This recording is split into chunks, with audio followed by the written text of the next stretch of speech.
올해 초대형 IB 출범을 앞두고 관련 규제들이 완화될 것으로 보이면서 부동산 투자나 장외 파생 상품 투자 등이 활발해질 것으로 기대되고 있는데요.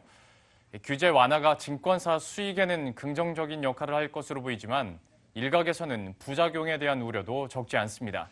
박지은 기자입니다. 오는 하반기부터 본격적인 영업에 들어가는 초대형 IB. 미래에셋대우 등 5개 회사가 4조 원 이상의 초대형 IB 인가를 받게 되면 어음 발행을 통해 약 48조 원의 자금을 조달할 수 있습니다.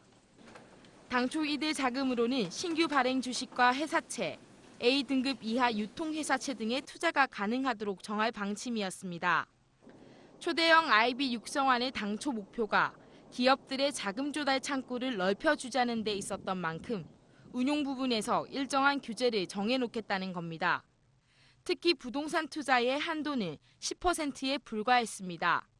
그런데 최근 금융당국이 이를 30%로 늘리는 방안을 검토하기로 했습니다. 부동산 투자를 통해 일정 부분 수익을 내야 한다는 증권사들의 건의가 있었던 겁니다. 이와 별개로 지난 24일 국회 정무위원회에서는 장외 파생 상품의 건전성 규제 기준을 새로운 NCR로 바꾸기로 했습니다.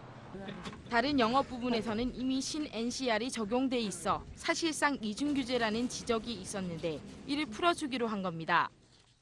이에 따라 초대형 IB들의 경우에는 현재보다 8배나 많은 자금을 장외 파생 상품 투자에 쓸 수 있을 것으로 예상됩니다.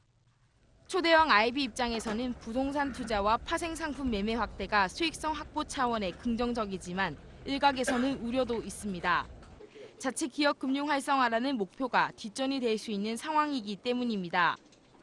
특히 부동산과 파생 상품 등이 작년 초 증권사 리스크 관리의 주요 쟁점이었던 것처럼 관련 투자 확대가 경기에 따라 시스템 리스크로 번질 우려도 있습니다. 초대형 IB의 가장 첫 번째 목표가 중소벤처기업의 자금 조달, 그리고 이를 통한 경제 성장이라는 점을 잊어선 안 되겠습니다. 머니투데이 방송 박지은입니다.